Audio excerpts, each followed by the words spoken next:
1 p.m. every day on Diamond 88.7 FM Ilorin. Shining Supreme. You can only get timely, credible, and reliable news on your Shining Supreme station. Diamond 88.7 FM Ilorin.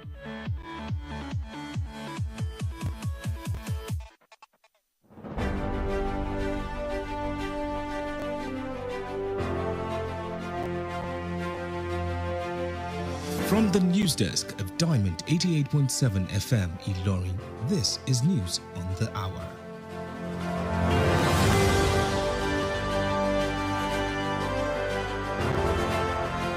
In the headlines, federal government rearraigns ex-AGF Malami's son on amended alleged terrorism charge.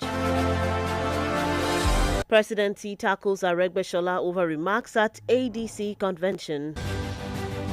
Customs auctioned 43,750 litres of seized petrol in Kwara.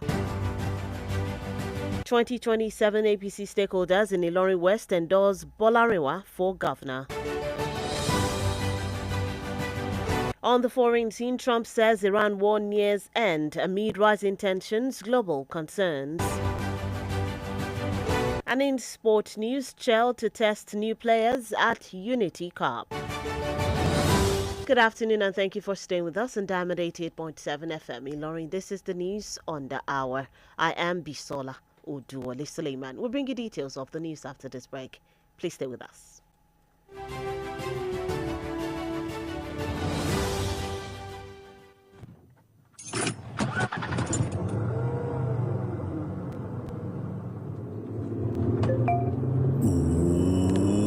Who be this person when they text me now?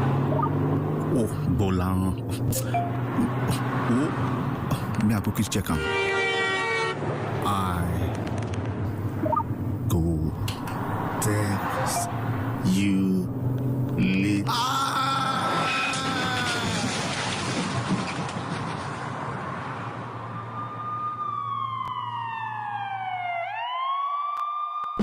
That's what can happen if you take your eyes off the road. Texting or using your phone when driving is very dangerous for you and other road users. Keep yourself and other road users safe by staying off your phone when driving. We need you alive. This message is reaching you from Diamond 88.7 FM Ilorin.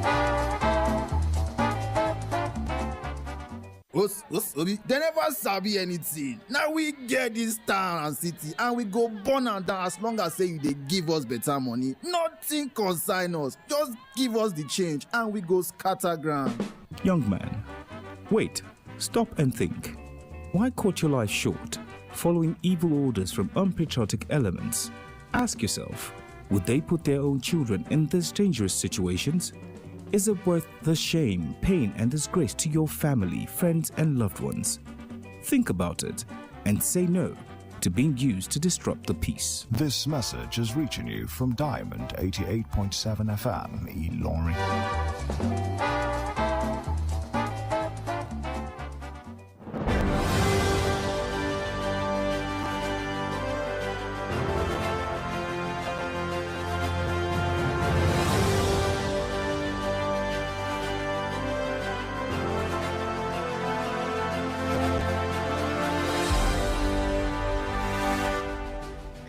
Welcome back from that short break. Please note that you can listen to us via our website www.diamondfm.net or watch us live on Facebook at Diamond 87 FM and YouTube Diamond FM Ilorin.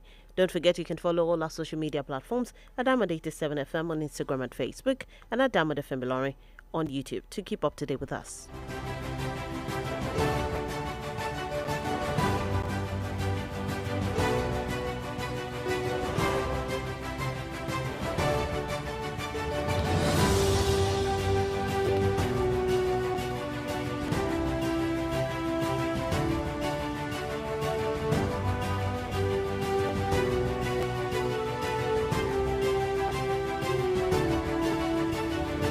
Now the news in detail. The federal government on Wednesday rearranged former Attorney General of the Federation, Abubakar Malami, and his son, Abdulaziz Abubakar Malami, before the Federal High Court in Abuja on an amended 5-count charge bordering on alleged terrorism-related offences and unlawful possession of firearms. At the resumed hearing before Justice Joyce Abdul Malik, prosecution counsel informed the court of an amended charge which replaced the earlier one and had already been served on the defendants. The defense team confirmed receipt and raised no objection, following which the court struck out the former charge and ordered that the new one be read. The defendants both pleaded not guilty to all counts and were allowed to continue on bail earlier granted to them, which set bail at 200 million naira each with 2 shorties in like sum. The case was adjourned till May 26 for the prosecution to open its case and present witnesses and exhibits.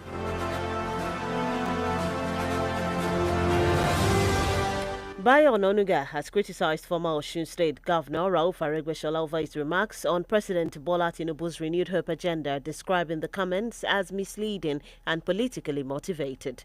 Aregbesola, who is the National Secretary of the African Democratic Congress ADC, made the remarks during the party's national convention in Abuja, where he claimed that President Tinubu's administration had failed to fulfill its campaign promises nearly 3 years into its tenure. Reacting in a post on X, Ononuga dismissed the claims and accused Aregbesola of failing to account for his own record in public office, while also describing the ADC convention as lacking credibility and direction.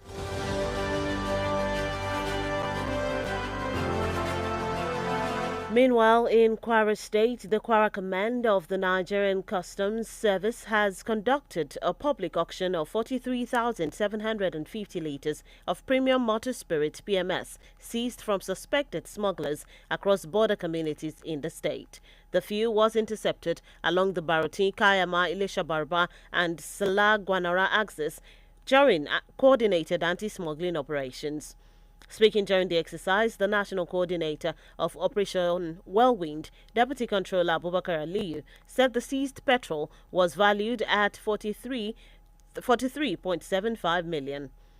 He noted that the success of the operation was due to the vigilance and commitment of customs officers, as well as the intelligence support from the Office of the National Security Advisor, led by Nuhu Ribadu. In his remarks, the acting customs controller of the Kwara Area Command, Deputy Controller Najim Ogundeyi, commended sister security agencies for their collaboration. He reiterated the command's commitment to curbing smuggling and safeguarding the nation's economy.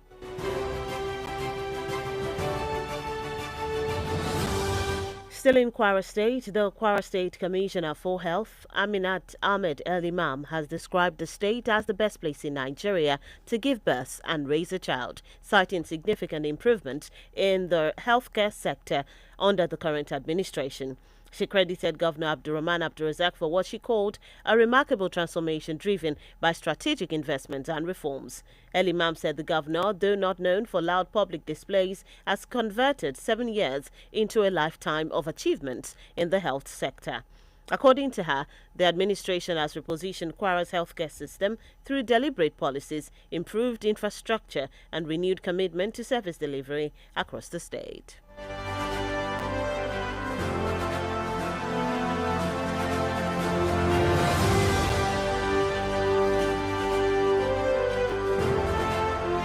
Still in the news, stakeholders of the All Progressives Congress APC in Ilorin West local government area of Kwara State have endorsed Bashir Bolarinwa as their preferred governorship candidate for the 2027 election, citing his experience and credibility. The endorsement was announced by the party's local government chairman, Professor Yahya Ambali, during a stakeholders meeting in Ilorin, attended by religious leaders, women, youths, and party faithful. Ambali described the gathering as a defining moment, noting that the decision followed months of consultations and town hall engagement across the 3 senatorial districts. He said Bolarinwa's track record including roles as councillor, 2-term local government chairman, former federal lawmaker, ex-state APC chairman, and former board chairman of the Nigerian Broadcasting Commission, set him apart as a tested leader.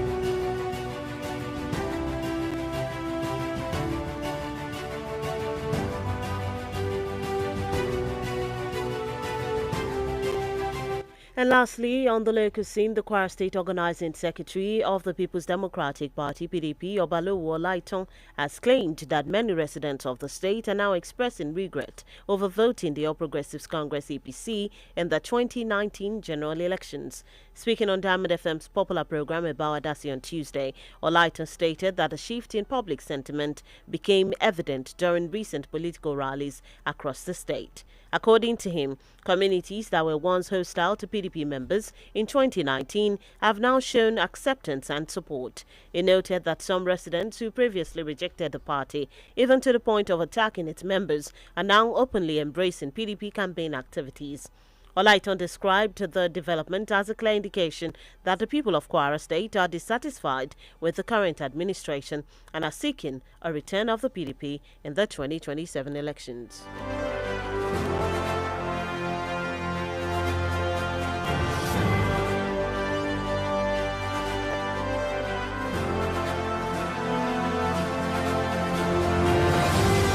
A gubernatorial aspirant in Kwara State, Alhaji Mohammed Mariam Al-Hassan, has dissociated himself from resolutions reached at a recent Kwara North Elders and Stakeholders meeting held in Ilorin.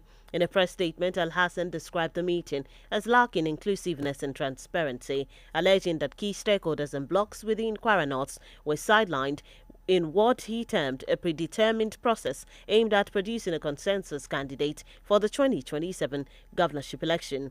He warned that any attempt to impose a candidate under the guise of consensus could undermine democratic principles and unity within the region, stressing that true consensus must emerge from open dialogue, fairness, and broad-based participation.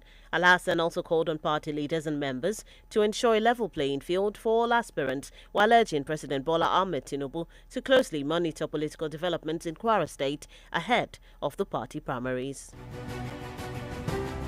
And that's it on the local scene. The news on the hour is reaching you from Diamond 88.7 FM, Ilorin. Moving on to the foreign scene, U.S. President Donald Trump has said the war involving Iran is close to over, while hinting at a possible second round of face-to-face talks with Tehran in Pakistan in the coming days. The U.S. military confirmed it has completely halted economic trade into and out of Iran by sea as its blockade in the Strait of Hormuz entered a second day. At the same time, Israel and Lebanon held rare direct talks in Washington, D.C., even as Israeli forces continued strikes against Hezbollah targets. Meanwhile, the International Monetary Fund has warned that any further escalation in the conflict could push the global economy into recession.